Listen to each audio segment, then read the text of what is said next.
welcome to the Drum Show. My name is Chris Quinlan. Tonight's episode I'm calling Opposites Attract. And what I am talking about with things like this is playing one phrase off against another, okay? Very famous musician that I love a lot is Frank Zappa. And one of the things about Frank Zappa and his compositions and everything that he did was the fact that it was very polyrhythmic, polymetric, and he used the gamut of sound of pushing things against each other. And one of his quotes when he was talking about his compositional techniques and things is that you could play the weirdest thing in the world, right?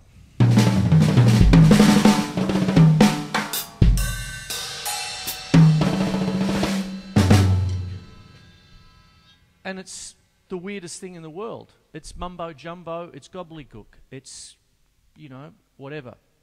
But what makes it valid, what makes it interesting to listen to, is what it is up against.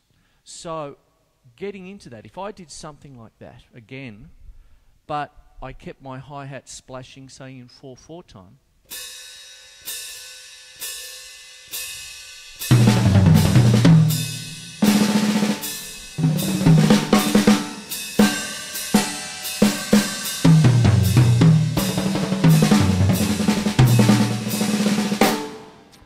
all of a sudden you've got a frame of reference.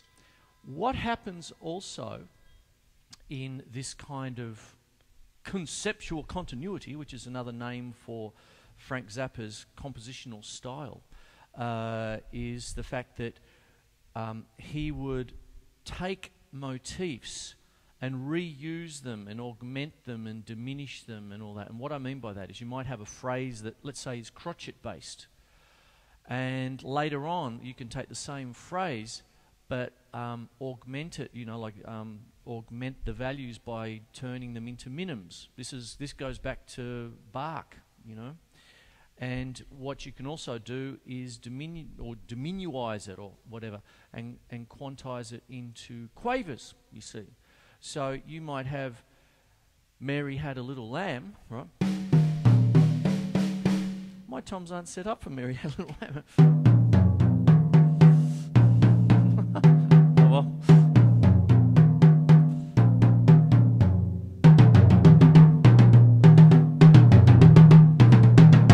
And then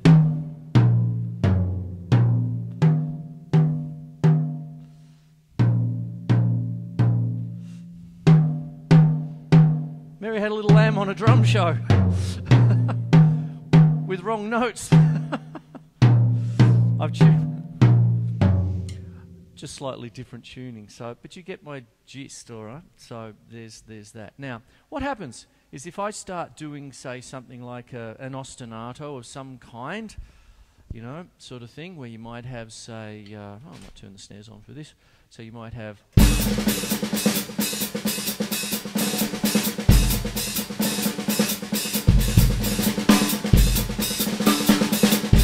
So the hi-hat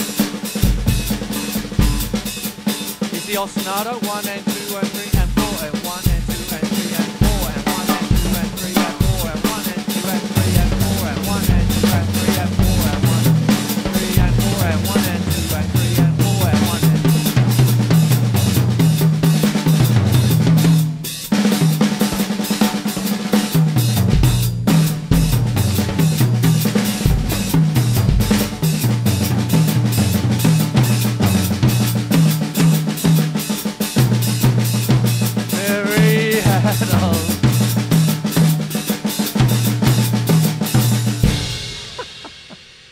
Well, I'm nearly there.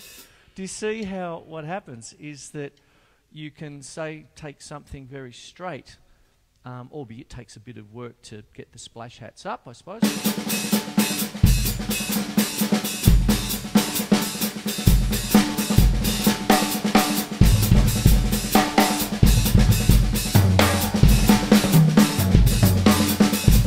Now that's a New Orleans second line rhythm.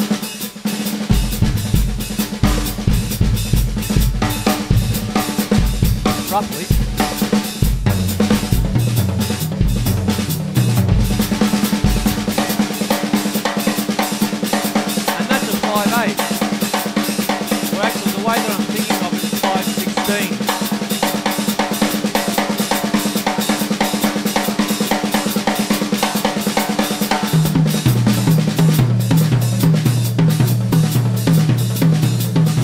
the 5. Hippopotamus, hippopotamus, hippopotamus, hippopotamus. Hippopotamus being a 5-syllable word. 1, 2, 3, 4, 5, 1, 2, 3, 4, 5. Hippopotamus, hippopotamus. The idea?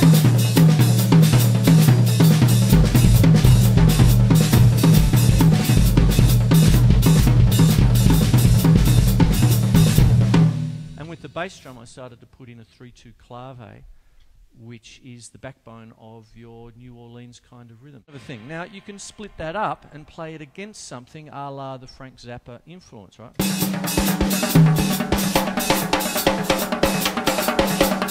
There's a little 7 bobbed in there. Come on, Chris. Get on your game.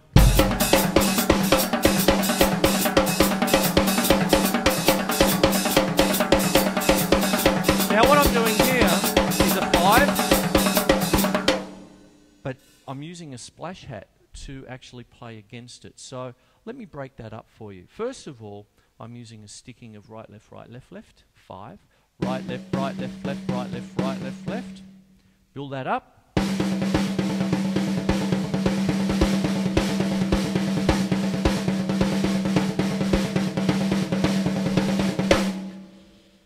Then orchestrate it around various tom-toms. You can use your normal 5-piece kit for this. I've got some piccolos here on my left-hand side. Then move between them. So you can have right, left, right, left, right, left, left.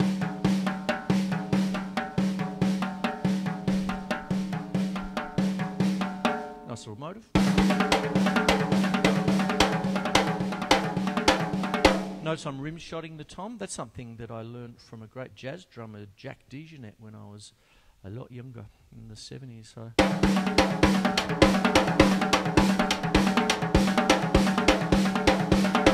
Opposites attract. That's what tonight's episode is all about.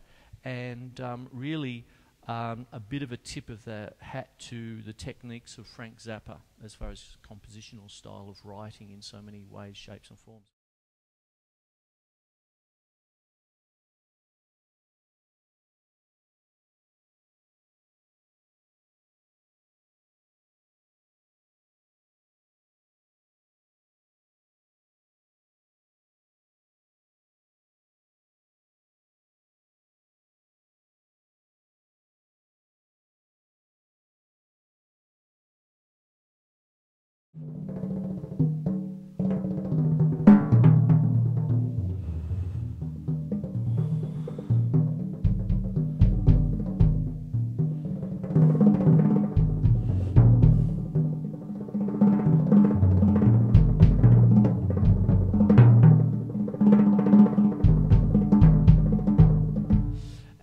What happens is that if I just take out,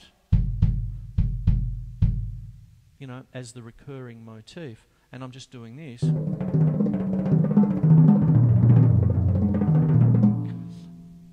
without the reference point, it can be lost, you know, sort of thing.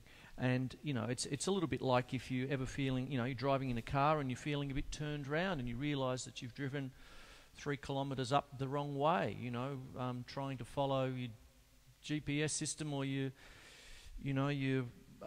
Google Maps on your iPhone or something like that, you know, that kind of thing. And without the point of reference, you know, the typical, oh, I know where I am now, you know, that kind of thing. I turn left here and off I go. Well, it's the same thing happens in music, because you can actually sit down and just play something. And if an audience member comes in halfway through a film, you know, that kind of thing, or misses the first 10 minutes of a whodunit, a mystery film, you know, so they miss where the moida took place, or something like I was talking about when I was doing music for film, you know, a couple of episodes ago. What happens is that you lose the frame of reference, so the film is mumbo-jumbo, you know, that kind of thing. The music is mumbo-jumbo if you don't understand it, you know, and if you don't understand it, by just coming in halfway through or not understanding the reference point or what the composer is trying to make, or the point the composer is trying to make, you know, you usually sit back and think, oh, that's just all mumbo-jumbo, that kind of thing. But give it another chance when you actually hear the reference point and build it up, because if you come in halfway and I'm just here going, oh, course it's mumbo jumbo, you know, that kind of thing. But if you've heard me build it up and do bits and pieces and all that, that's terrific. I mean, you've got more of a frame of reference. There you go. Now, what I'll do now is, there's that little bit there. We'll just talk about, you know, I've talked about polyrhythms and polymetric playing, meaning, you know, polyrhythms is two rhythms played against each other, like, you know, the most popular is 3 against 2. I should just keep it straight. 1, 2, 3, 1, 2, 3, 1, 2, 3, 1, 2, 3, 1, 2, 1, 2, 1, 2, 1, 2. Nice cup of tea, nice cup of tea, nice cup of tea.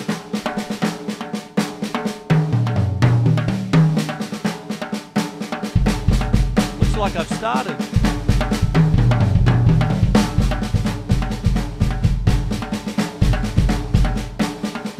I'll tell you what, I'll stop there and I'll build it up for you. Now, there's our 3 against 2. You can also talk, that's a polyrhythm, that's the most important of polyrhythms, because you've got 5 against, you know, 2 and 7 against 3, any numbers, you know, sort of thing, played against each other. Polymeter or polymetrics is where there's 2 separate time signatures. Okay, so if I'm, say, doing a waltz,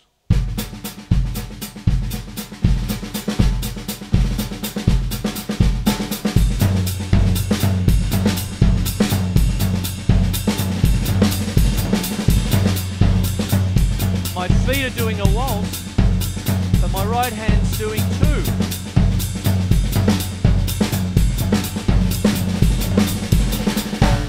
You see? So what happens when you're talking about the techniques of Frank Zappa, who I'm sort of concentrating a little bit tonight without really playing any of his material.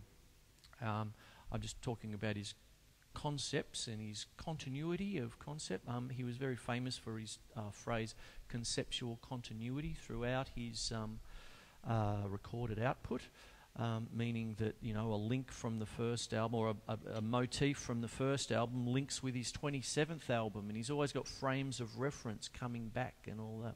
It's a term called conceptual continuity, and it's very important to keep you know, everyone has their own style, so you want to be able to sort of keep your style there. It happens very naturally, but when you're actually aware of it, you know what you're doing and you've studied and you practice and you go, there's that continuity of the flow, you know, so therefore you don't say, you know, that inane comment which all teachers hate is that, oh, I'll never need that. You know, that kind of thing. That's all rubbish. You know, that kind of thing makes teachers cringe when that level of ignorance is seen as a badge of honour sometimes. You'll never get that because you'll always be striving for, you know, just pushing your own style and your own voice further and further, you know, and that kind of thing. So what goes on is that you can start your conceptual continuity at a fairly straight level, but then very quickly you can move it out into other realms. Now, what I was just doing then was a waltz, a good old waltz, you know, one of the, you know, sort of most popular and corniest dances in the world.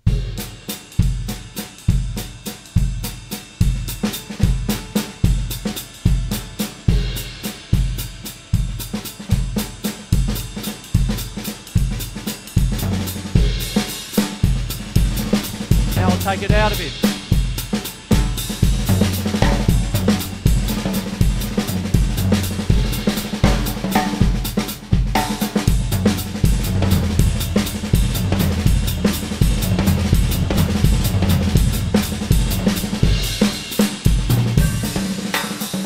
Take out the frame of reference.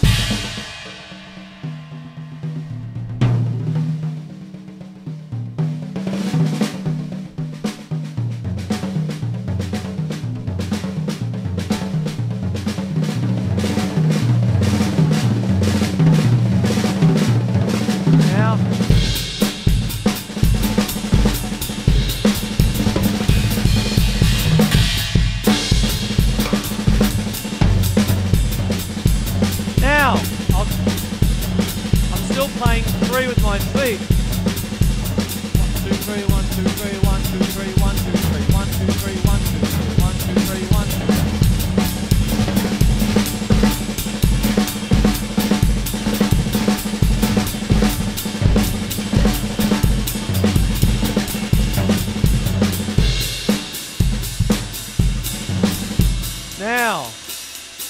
2. 1, 2, 1, 2, 1, 2, 1, 2, 1, 2. Jazz, normal 4.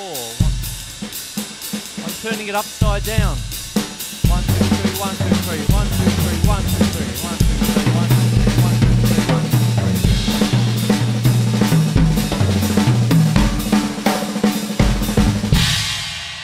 You get it? Opposites attract. More after the break.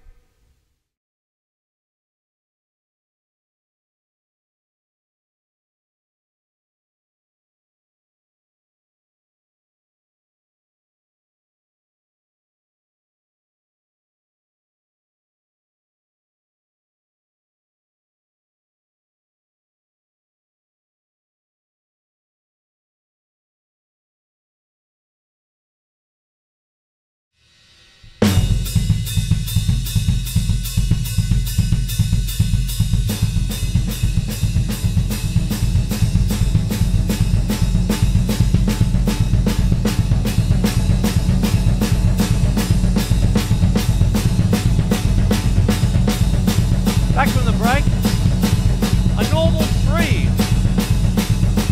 You could think triplet. 1 and a 2 and a 3 and a 4 and a 1 and a 2 and a 3. 1 and a 2 and a 3 and a 4 and a 1 and a 2. That is it.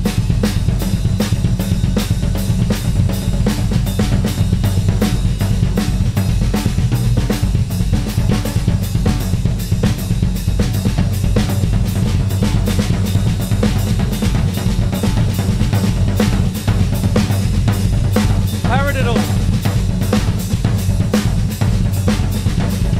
1 and a 2 and a 3 and a 4 and a 1 and a 2 and a 3 and a 4 and a 1 and a 2 and a 3 and a 4 and a 1 and a 2 and a 3.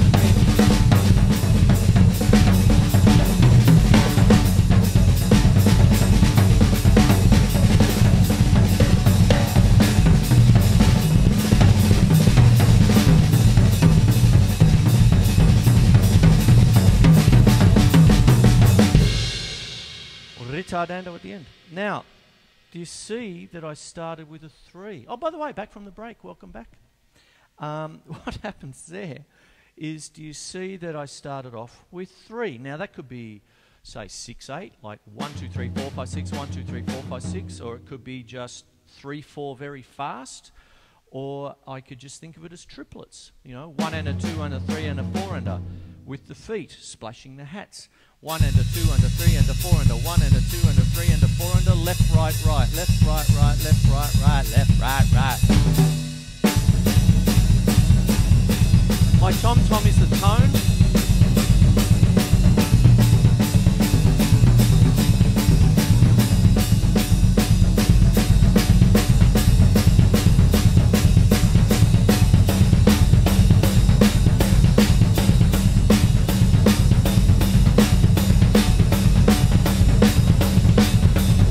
By moving it around between the two, I was actually sort of inferring a bit of a 5 motif there. 1, 2, 3, 4, 5. 1, 2, 3, 4, 5.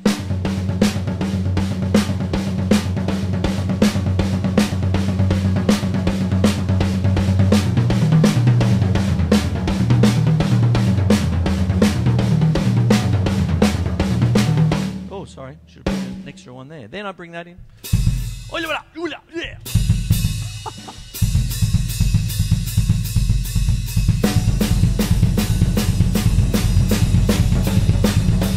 Hippopotamus.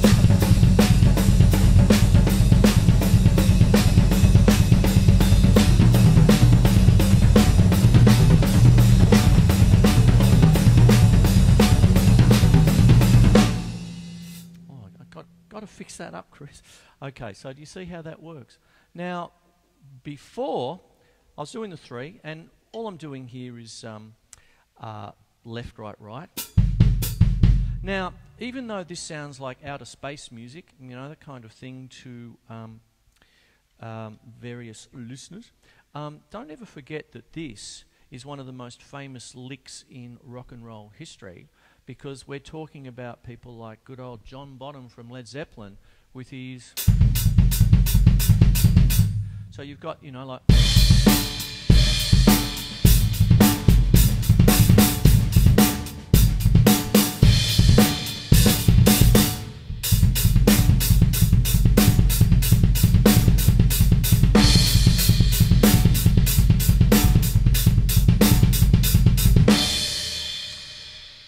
classic Led Zepp songs with that all the way through it was a 19-year-old John Bonham on Led Zeppelin's first track off of their first album, Good Times, Bad Times. Okay, so you've got that kind of...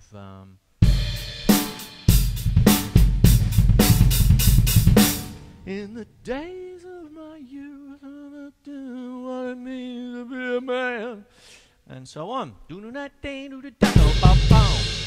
Okay, classic. But I'm talking about Frank Zappa. I'm talking about his compositional techniques. I'm talking about the way in which he goes about his business by juxtaposing, which means sandwiching together, different kinds of ideas as far as being able to take certain rhythms and play them against each other, okay? And it's quite interesting how he goes about doing it. One of the things that I've done tonight is actually take various aspects of the technique. This isn't particularly a show about the history of Frank Zappa. It's essentially a little bit of a teaser about how he goes about, or how he went about his music, and how he was able to take little themes, put them together, and at the end of the day, so much of his stuff was just simply great music and just funny. Some of this music can be quite dry and complex if not handled the right way. You know, when you hear certain musicians who are obviously brilliant, but so often obviously boring, you know, and all that. Some of you might think that of me. That's fine. Each to their own sort of thing. Sometimes I feel like I'm boring. There you go.